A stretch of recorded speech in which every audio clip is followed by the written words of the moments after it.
Direct হোক আর indirect হোক, মুসলমানদের একটা দাবানো চলছে, যে মুসলমানদের কিভাবে দাবানো যায়, মুসলমানদের একটা ভয় দেখানো যায়।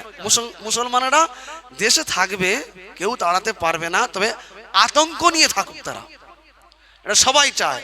আপনার দল সেটাও চায়, আমার দল সেটাও চায়, সবাই চায় যে থাকুক, তবে ওরা আতঙ্ক নিয়ে থাকুক।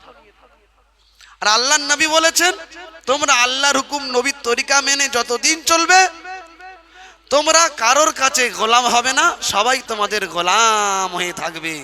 তোমরা একজনের গোলাম হবে, সেটা হলো আল্লাহ সুবহানাহু ওয়া তাআলা। যখন আল্লাহর গোলাম হবে, তোমরা যখন আল্লাহর গোলাম হয়ে যাবে, সারা পৃথিবী তোমাদের গোলামে নিযুক্ত হয়ে যাবে। এই কাজের দায়িত্বটা আমি আল্লাহ নিয়ে নেব, সুবহানাল্লাহ।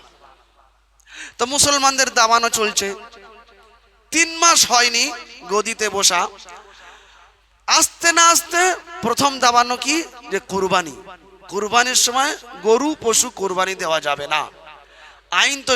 আইন তৈরি করলো কি, গোহত্যা বন্ধ করো, গোহত্যা বন্ধ করো। ওরাও চায় না যে গোহত্যা বন্ধ হোক, ওরা চায় গোহত্যা হোক, ওরা চায় কি গোহত্যা হোক। ইতিহাস বলছে হোক, ওরা বন্ধ চায় না। তাহলে বললো কেন?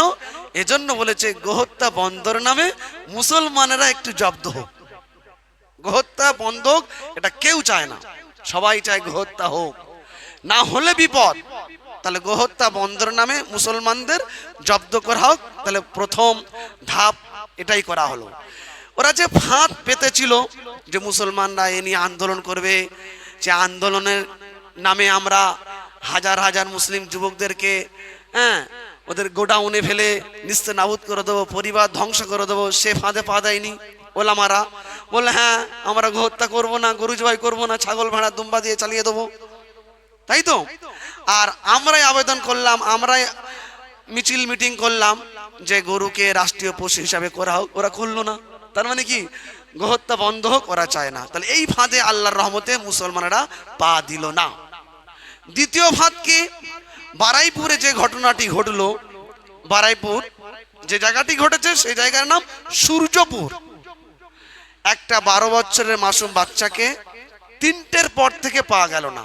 তার পরিবারের লোকেরা যখন থানায় দ্বারস্থ হয়ে বলল যে 3টে থেকে আমার মেয়েকে পাওয়া যাচ্ছে না, প্রশাসন বলল দেখো কোন বন্ধুর বাড়ি গিয়ে আড্ডা মারছে, এটা প্রশাসনের ভাষা হতে পারে? লজ্জা লাগে আমাদের, লজ্জার বিষয়। তাহলে প্রশাসন যদি সঙ্গে সঙ্গে সহযোগিতা করত, যেটা ঘটুক না কেন তার আর মৌতটা হতো না, মরণ আর হতো না, সে জীবিত ফিরে পেত। সে যখন মারা গেল, আমাদের ভাষায় শহীদ হয়ে গেল, সেখানকার মানুষেরা মিছিল করলো, আন্দোলন করলো। তখন করলো কি, যে রেপ করলো, রেপিস্ট, বলৎকার করলো। বিচারের ব্যবস্থা না করে তাকে নির্দোষ প্রমাণ করার জন্য উঠে পড়ে লাগলো যে বলৎকার করলো। যারা বলৎকার করলো তার পরিবার পেল 25 লক্ষ টাকা আর একটা নতুন বাড়ি পেল, পরিবারের একজন চাকরি পেল। আর যে বলৎকার হলো, যাকে রেপ করা হলো, তার পরিবারের জন্য 9 লক্ষ টাকা সিলেক্ট করা হলো। পেয়েছে কি কোনো গ্যারান্টি নেই এখনো পর্যন্ত। তাহলে দ্বিতীয় ধাপ ছিল মুসলমানদের এইভাবে জব্দ করা। তৃতীয় কি, জিহাদি সন্ত্রাসী হিসাবে চিহ্নিত করা, সে ফাঁদে পা দিল না। চতুর্থ দেখলো এত কিছু করছি, মুসলমানরা সব লেবে পড়বে, হই করে ধস্তাধস্তি হবে, আমরা হাজারে হাজারে কাতারে কাতারে মুসলমানদের সব অ্যারেস্ট করবো, সর্বনাশ। এই ফাঁদ তো মাল কাজে লাগছে না। বলে চল, বামফ্রন্ট সরকার যাকে বিতাড়িত করেছিল, আপনার ধর্মতলায় যে হোটেলটি সব থেকে উঁচু হোটেল, গ্র্যান্ড হোটেলে দাঁড়িয়ে ইসলামের বিরুদ্ধে কুরুচিপূর্ণ সম্পন্ন ভাষণ দিল, আল্লাহর নামের গালি দিল, আল্লাহর নবীর নামের গালি দিল, ইসলামের গালি দিল। মুসলমানেরা আন্দোলন করলো। আপনাদের খড়গপুরে লাভার কথা ছিল সে সময়, আমি তখন পাঁশকুড়ায় মাদ্রাসা পড়তাম, আমরাও আন্দোলন করতে গিয়েছিলাম যে খড়গপুরে লাভ দিয়ে দেবো না। বামফ্রন্ট সরকার চিন্তা ভাবনা করলে মালকে এখানে রাখার দরকার নেই, একে তাড়িয়ে দাও, তাড়িয়ে দেওয়া হলো। তার পরবর্তী সরকার বলল ঝামেলা কেন আনবি, পরের ঝামেলা কেন ঘরে ঢোকাবি, ওকে না আনাই ভালো, আনলো না। এরা দেখলো বড় বড় ফাঁদ পাচ্ছি, কোনো কাজে লাগছে না, ওকে আনা হোক। কারণ ওকে আনিয়ে এই পর্যন্ত 300 কোটি টাকা খরচ হয়ে গেছে ওর পিছনে। কত কোটি বললাম? ওর সিকিউরিটির পিছনে, গাড়ির পিছনে, হোটেলের পিছনে, খানার পিছনে 300 কোটি টাকা সরকার খরচ করে ফেলেছে। আমাদের ট্যাক্সের টাকা। প্রতি সেকেন্ডে একজন মানুষকে ট্যাক্স আদায় করতে হয়, 1 মিনিট নয়, প্রতি সেকেন্ডে। আপনি যদি 100 টাকা উপার্জন করেন, 80 টাকা ট্যাক্সে দিতে হয়। আমি আর আপনি বুঝতে পারছি না, আপনি বুঝতে পারছেন। প্রতি সেকেন্ডে একটা মানুষকে ট্যাক্স দিতে হয়, অথচ প্রতি সেকেন্ড কেন, প্রতি মিনিটে ইনকাম করার মতন ক্ষমতা 100 জনের ভিতরে 90 জনের নেই। আছে প্রতি মিনিটে 50 টাকা 80 টাকা ইনকাম করবে কারণ আছে? 100 টাকা 200 টাকা, অথচ প্রতি সেকেন্ডে আপনাকে ট্যাক্স দিতে হচ্ছে। ওকে আনা হলো। তাসলিমা নাসরিন এত বড় সাহিত্যিক, লজ্জার বিষয়, সব থেকে জঘন্যতম সাহিত্যিক, সব থেকে নিম্ন স্তরের লেখিকা হলো তাসলিমা নাসরিন। যদি বলেন কিভাবে, ওর 2-4টে বই আমি পড়েছি, 11টা বইয়ের ভিতরে, অনেক আগেই পড়েছিলাম। ওর একটি বইয়ের লেখা, শুধু একটা উক্তি শুনলে বুঝে আসবে যে কতটা নিম্ন স্তরের লেখিকা। ও বলছে, আমি গভীর রাত্রে উঠে দেখলাম আমার মায়ের মুশারির ভিতরে আমার কাকা ঢুকছে, নাউজুবিল্লাহ মিন যালিক। ওর বই লিখেছে। সেই মালকে আনা হলো, কারণ ওই একমাত্র গাল দিতে পারবে। এত লজ্জাজনক বইগুলো যে বাপ যদি বই পড়ে ছেলেকে পাশে বসিয়ে পড়তে পারবে না। বাংলা এত বড় বড় সাহিত্যিক থাকার পরও একটা পচা, দুর্গন্ধ, আবর্জনা, মানে অবৈধ সন্তানকে নিয়ে আসা হলো, যে বলে আমি প্রতিদিন 2 লিটার মদ খাই, 22 পিস সিগারেট লাগে। এক পুরুষের সাথে থাকার পরে দ্বিতীয়বার সেই পুরুষ আর আমার ভাল লাগে না, যার চরিত্র ও মুখে বলেনি, ওর বইয়ে লিখেছে। আনা হলো। তাহলে ওই ফাঁদে, যে এক সময় মুসলমানরা প্রতিবাদ করেছিল, তাহলে এই সময় প্রতিবাদ করবে। মুসলমানরা বুঝতে পেরেছে না, সিচুয়েশন ভালো নয়, প্রতিবাদ না করাটাই হলো উত্তম। প্রতিবাদ করলো না।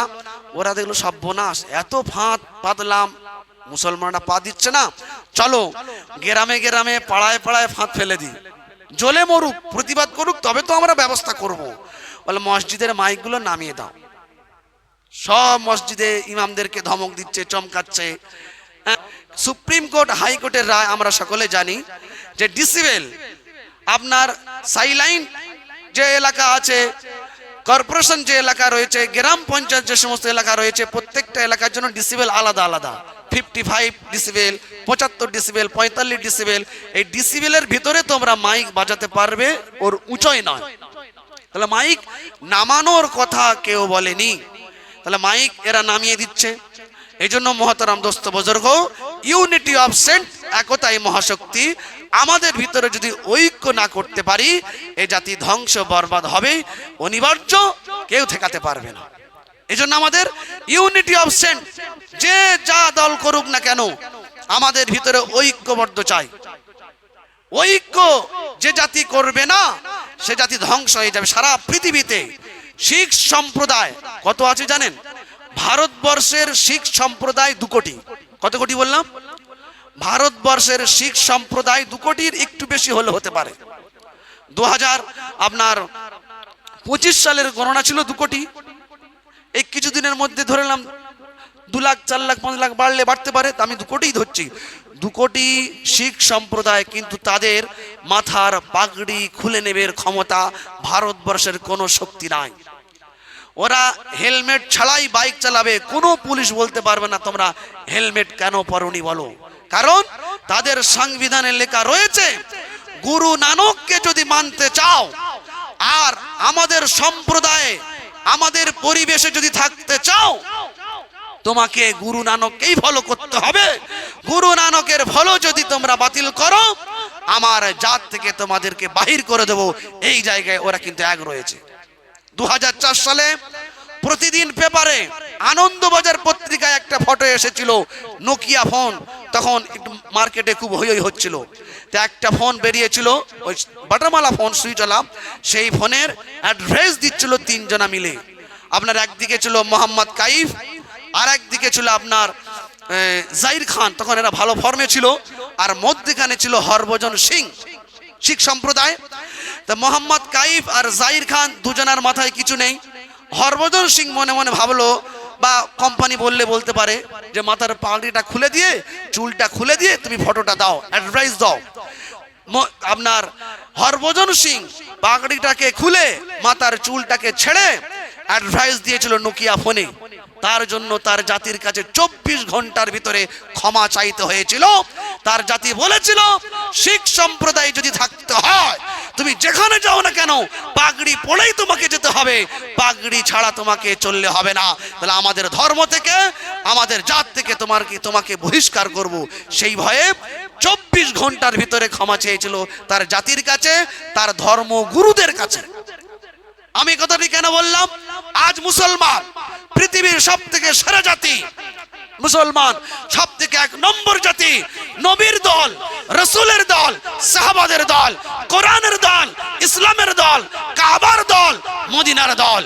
অর্থাৎ আমরা এক নবী পাওয়ার পরও, এক রসুল পাওয়ার পরও, এক আল্লাহ পাওয়ার পরও, এক কোরআন পাওয়ার পরও আমরা বিভিন্ন দলে বিভক্ত হয়ে গেছি। আজ ইসলামের রশিকে আঁকড়ে ধরে রাখতে পারি নাই। তাই আমরা বাইরে ঘাটে যখন যাই, অধিকাংশ যুবক মানুষকে বোঝাই যায় না এই মুসলমানের ছানা না কাওরার ছানা। রেখে গেলেন।